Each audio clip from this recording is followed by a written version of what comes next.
We're gonna invite all, or the two panelists that we have, Gideon van der Burg from Leesman and Tracy Hawkins from Twitter. Welcome on stage. What we're gonna do, we're gonna, have a 25-minute discussion together with you both on the future of workplace. Welcome. Hello. Thank you. Hi, thanks for having us. Maybe it's good to do a short introduction. Tracy, can you start off? What do you do at Twitter? That's a good question. Yeah, because as Twitter, I always think, well, that you do something with software and sending out tweets. No, of course not. Yeah, I spend my days coming up with catchy, witty tweets. No, my role is VP of Real Estate and Workplace and Remote Work. So I've been there since 2013, which is like a lifetime in tech, and I still love it. So there we go. So yeah, that's what I do. Cool. When did Twitter actually start? 2005. Okay, yeah. That's a long way, also a long way back. Oh. And Gideon, what do you do at Leesman? I'm responsible for the Benelux market, and we measure workplace experience, right? So was a good presentation by Ken. I saw a lot of things we also do. Putting the people central to your strategy of the workplace, and that's what we have been doing since 2010. Yeah, amazing. Well, great to have you with us as well. Today we heard a lot of researchers, and then you have KPMG and all the other consultancy companies, but KPMG research said in August 2020, 70% of the CEOs predicted less office space, shrink in office space, but then in March 2021, that was just 20%. What is your feeling about what is going to happen with the office spaces? Who's first? Who's first? Who goes first, Wouter? I don't care. Take it. Yeah, Gideon, what do you expect? No, I think we expect some shrinkage, right? And the whole Corona pandemic, it's like a pendulum, I would say. Yeah? What we saw and what we also seeing in our data, and we are not the only ones, is that we can. It has proved that we can work productively from home, maybe even better than in a lot of offices. And when you ask people in August last year how many days they would like to work from home, maybe it was 3-4 days a week, and you're seeing that pendulum a little bit coming back now, back towards the middle, I would say, and now it's more like 2.5 days a week. So a CFO who hears these figures and say, okay, it was half a day before the pandemic, it's now 2.5 days, so that's 2 days extra. He's like, oh, that's 40% less square meters. But I think you have to be a little bit careful with that, because I think also Ken touched upon that. Not everybody likes to work from home, right? So there are also people who come to the office 4 or 5 days a week. You need more variety, I would say, if people coming back. So that also costs a little bit more space. And you have to make sure you even out the number of days, or the 40% over the working days. So you have to be careful with these kind of statements, I would say. What we see with our customers is that most see some shrinkage unless you are growing. So maybe Twitter has a totally different perspective. Yeah. And I think the square meter should not be a goal in itself, right? It should be a result on the workplace strategy you're formalizing. That's a nice insight. Yeah. I would say a lot of what he said, and point to him. But it was interesting when all of this kind of kicked off in the US last year. So we went to full work from home right at the start of March. In fact, I think we were the first I can speak for tech company to say to their employees, everybody go to work from home.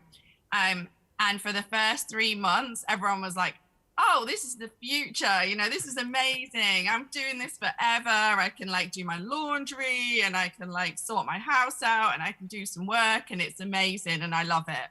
And then, so everybody was like, this is what I'm going to do forever. And then about and that 6 was just months for 3 months. Yeah. Well, I can tell you at Twitter. And then about 6 months in, everyone was like, I'm over this. I'm so done with it. I really want to be able to see people in real life. I'm really tired. you know, and that's a bit of an exaggeration. Some people really, really love it. But I think it's also not been a good reflection of remote work, right? Or work from home, because even your normal work from home person is not going to be imprisoned in their house, sat 24/7 in front of a computer. They're going to go out and see friends, or they're going to go work from a coffee shop or somewhere different. So there's been no balance, you know, and I think it's like Gideon was saying, you know, the pendulum has sort of swung back to, we want to do something that makes sense. Like, most people want to have choice. You want to be able to accommodate your life within work. It shouldn't all be about work. It should be about, if I want to work from home a couple of days, then that actually, you know, is fine. It makes sense for me. If I want to go to the office might hold some things for me that actually I don't have at home. So when we surveyed our employees at Twitter, you know, we asked them, what does the office space represent to you? We got really different answers. Some people said, I love to go in there to socialize or collaborate, you know, the in-person type of things. I really love it for that particular purpose. Then other people said the opposite, of like, it's where I go to focus. It has the type of space I need to focus. So for us, what we've tried to not lose sight of over the last year is it's down to choice, and that everybody works in different ways. And so why not enable them to work in different ways? Build in different mechanisms so that you can trust your employees like adults to get done what they need to get done, and to choose for themselves what is their preferred way of working, and then set up our spaces to really enable that. But that's why it's great for us that from a, like my role being the offices and the remote work, because your workplace is no longer defined by the four walls of an office. It's wherever you choose to work. So it's been great to be a part of that. And I think that's going to continue. But yeah, it's definitely going to be about choice and balance moving forward. Do you feel like employers are, I don't know how to say it. Do you feel like the different types of employees is now being sort of embraced a little bit more than this cookie cutter idea? Do you think that the differences in where we are in our life, our situation, our whatever's going on, the type of people that we are, do you think that's being embraced more? Yeah, I think, well, if I rewind a little bit, so I became the head of remote part, came to my role before the pandemic. And so we were already looking at, you know, not having all of our leadership roles and all of our, you know, more senior positions based out of San Francisco, where our HQ had traditionally been. We were looking at decentralizing the company for that very reason. So we're always going to have, you know, a big presence in San Francisco. It's where we were born, it's where our heart is. But we wanted to be able to go out into the world, and, you know, Twitter has users on the platform all over the world. It's a global platform. So our employee base should reflect that. And the different types of employees we have, you know, should be very diverse to reflect the customer that we're working with. So we were already making that change. I think the big thing for us was really being able to empathize and see the challenges of being a remote employee over the last year.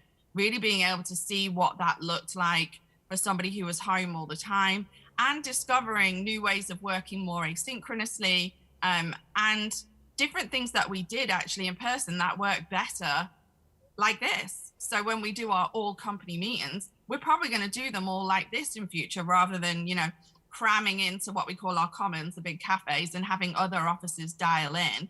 We'll all be on a platform like this because it's more of a level playing field, and you can see us all kind of more equally. So that's kind of how we see it. Yeah. Yeah, and Gideon, Tracy was just telling a little bit about their research that they've done within Twitter, and one of the things that she mentioned that raised some questions for me is that people said that doing concentrating work at home, they will not do that anymore only at home, because they want to do that also in the office. Well, a lot of people right now say, well, if you do concentrating work, you can do that at home, and when you do collaboration work, you can do that in the office. How do you see that? What do you see in research? No, that's the trickiness of smoking headlines, right? It's so binary. And I think the practice is much more multicolored, right? So what we see in our data is that only 9% has a fully collaboration profile, right? So they meet and greet, have back-to-back meetings, and they rather do that in the office. So 91% still has some degree of focus activities during their working week, and maybe some more focus activities can be organized within a day or two at home. But when they come to the office, maybe they have 1 or 2 meetings, and then they do some focused work as well. Moreover, if you look at the highly individual roles in our data set, we still see, and I think that's also what Tracy touched upon, that 38% says, okay, that's better supported in the office. So the majority says, okay, it's good supported at home, but also around 40% still, okay, that focused work is still better supported in the office. And I think it's very dangerous to say to say it in Dutch, that the office of the future will be the new clubhouse, where it only be about meeting and greeting and collaboration. Yes, that's one, but you still need to also support some focus activities, and maybe the percentage will change based on the strategy you choose and how many people will come to the office every day. But I think the most important thing is to be flexible in that, right? We saw in the beginning that people were maybe estimating to work 4 or 5 days from home, and now it's coming back maybe to 1 or 2 days, and it can even differ per department. Yeah. So it's a complex puzzle, I think, but I think it's a wrong decision only to lay out offices on collaboration. Yeah. So, Tracy, how do you reflect on that? Are the offices becoming the new clubhouses, or is concentration work still being done at home? What do you think? Do you know, you could ask different employees at Twitter and they would say different things about the office. I bet you if we spoke to some of our engineers, they would say it's been fantastic, working from home, been really able to focus. But surprisingly, I've also spoken to, which is why you can never stereotype, right? I've spoken to our other employees in the same roles who have said, you know, the reason why I work at Twitter is it's not just about the work. That's important. They want to do something that grows them and is interesting, but it's also seeing other people and, you know, those kind of impromptu conversations that we're going to try and find ways to recreate for our remote employees or people working from home too. But there's a reason why we built our offices in the way that we did. There's a reason why, you know, we spend a lot of time designing them, making them fun, making different areas in the office for, you know, different types of work. And we have always looked at our spaces and thought, you know, you can't just have space where you go to work. You can't just have a sea of desks. You need creative areas, you need collaborative areas, you need social areas. Like, so it's always been important to us that we create lots of different types of spaces within our offices, because they, you know, there's no one cookie cutter profile for an employee. Like, everybody's different, you know, everyone has different eye colors, hair, all of that. And it's the same personality wise. And so that's why you have to make your space flexible. But moving forward, also think about, well, there is going to be a whole profile of employees who are either working from home permanently or that day they're not in the office. So how do we make sure moving forward that everybody's part of a conversation, that if you have that hallway discussion in person, how do I make sure that I loop in, you know, the other team members at home? And I think that's about, you know, some of the behaviors that we've seen over the last year, making them part of how we work. So more asynchronous docs. So if you have that conversation with Bob, you can be like, oh, that thing we just talked about, you know, Sally needs to know about it. So I'm going to put it in that shared doc that is always there, that everybody has access to in the team and can stay really up to date with, you know. So, or whether it's things like, you know, within the office space, you see Bob again, you're having your conversation and you're like, oh, Sally should be part of this. Let's dial her in from home. Let's go sit in that area and having lots of AV around the space where you can take those impromptu conversations and it's not about booking meeting rooms. So, I mean, I just keep going back to choice and flexibility. I agree what Gideon said as well around I think it's short-sighted to be offloading a lot of office space. We don't know how people are going to use the spaces.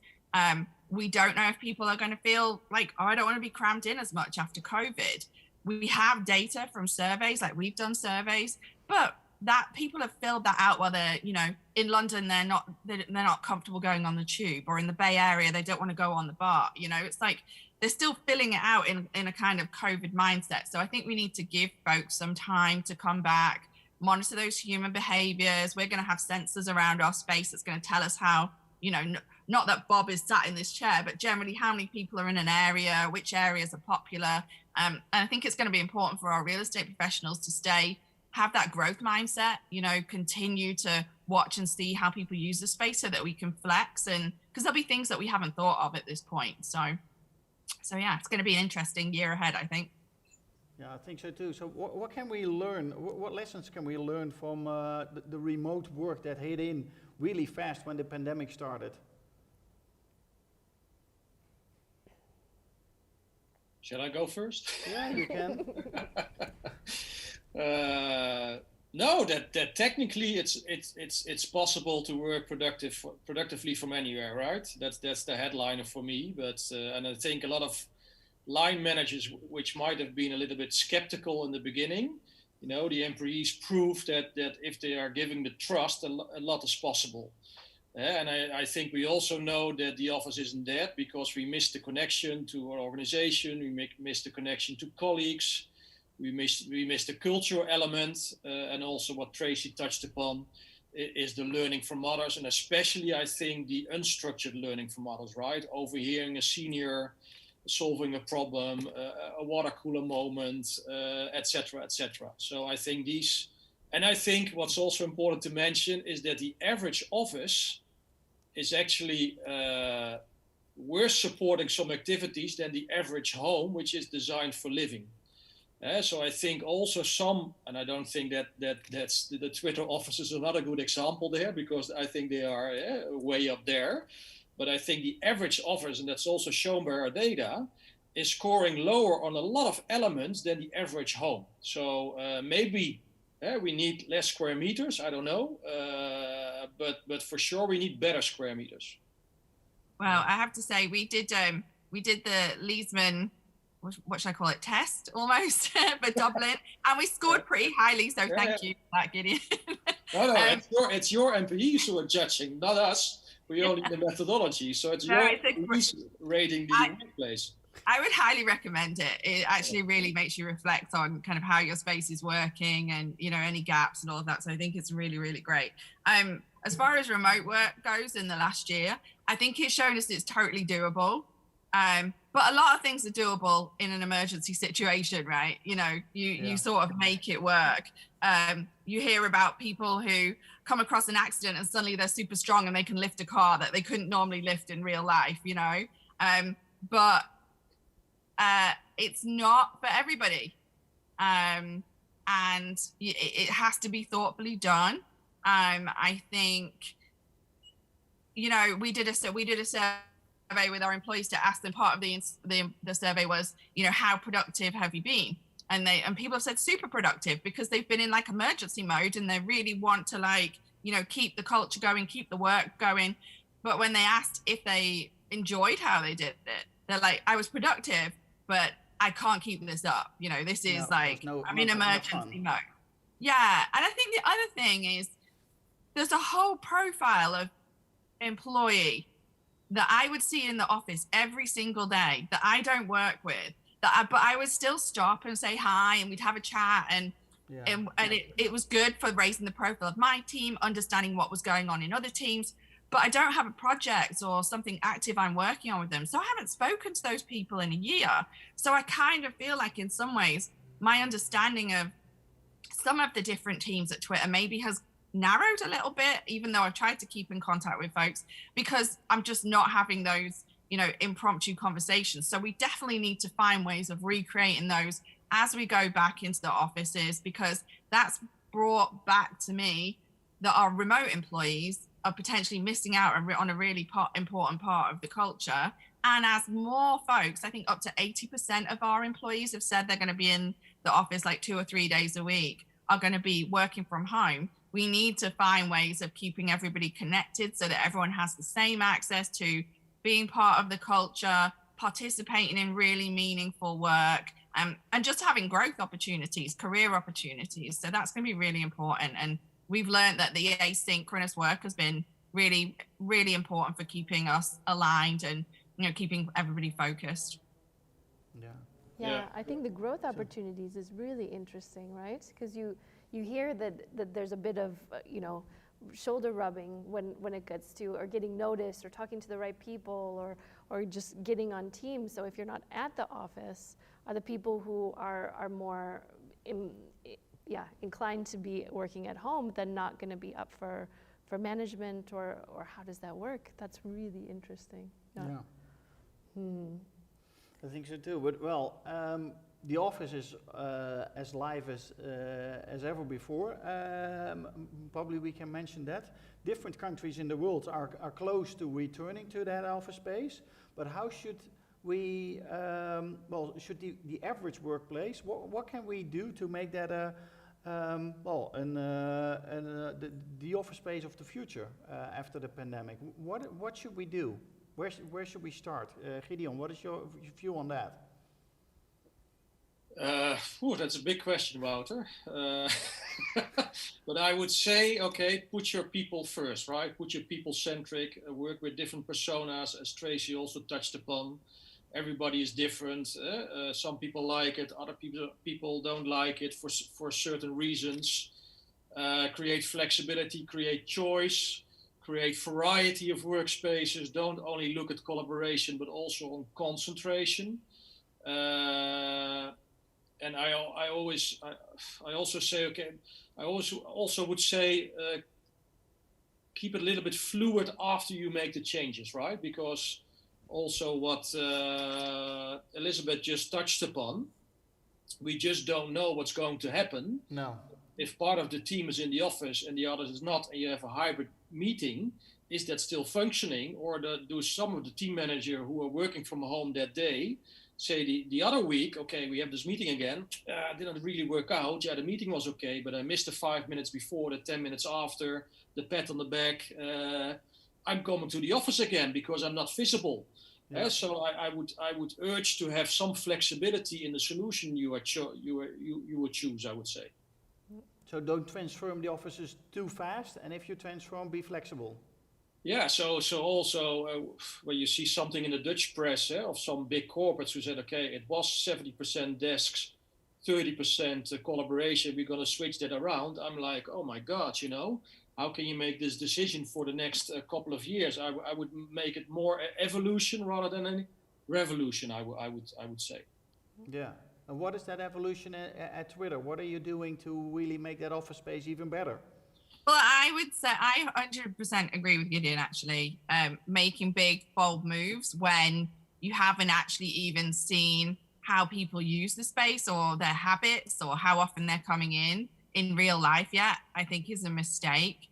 And for us, it's more about supporting folks wherever they work. So making sure that the office is evolving in terms of, video conferencing, having those kind of spaces, not just in meeting rooms, but out in the open as well. So, we've been talking about those kind of impromptu water cooler moments that will support that more.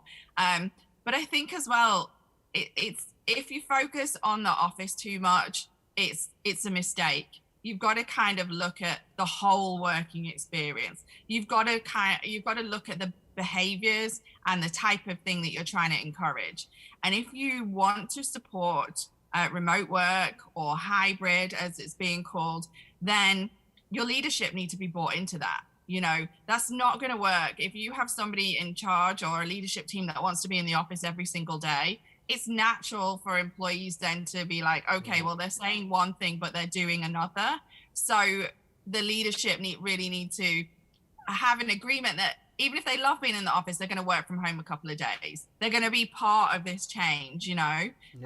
And so I think there'll definitely be some changes, but to the office, but I don't think they're as huge as folks are expecting. I agree with what was just said around the flipping of how many desks to how many kind of ancillary spaces, I think is a mistake.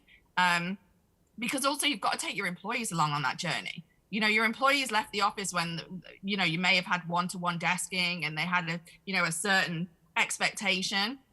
And so when you bring them back in, you've got to educate them around like, hey, here's some great new behaviors that will help us support those folks who are working from home that day. You've got to train your teams to work in a hybrid fashion. So we're actually going to do some training with our employees before they come back in of some kind of like best practices. And here's some good ideas for keeping your teams in step, like having a working teams agreement of like, this is how I like to work, or this is how we're going to do these types of meetings. And, having the teams have input on that. And then the space, I think, will naturally evolve over time. But I think doing the space changes now is kind of putting the cart before the horse in a sense. You know, it's kind of like, we've got to see how people want to work first. But you can also say, well, the offices are now empty, so now I have the time and maybe the money to really change it. But yeah, but the other thing I say though is, if your offices were crappy beforehand, and if your culture, if your culture was crappy beforehand, you know, just letting people do hybrid work is not going to change that.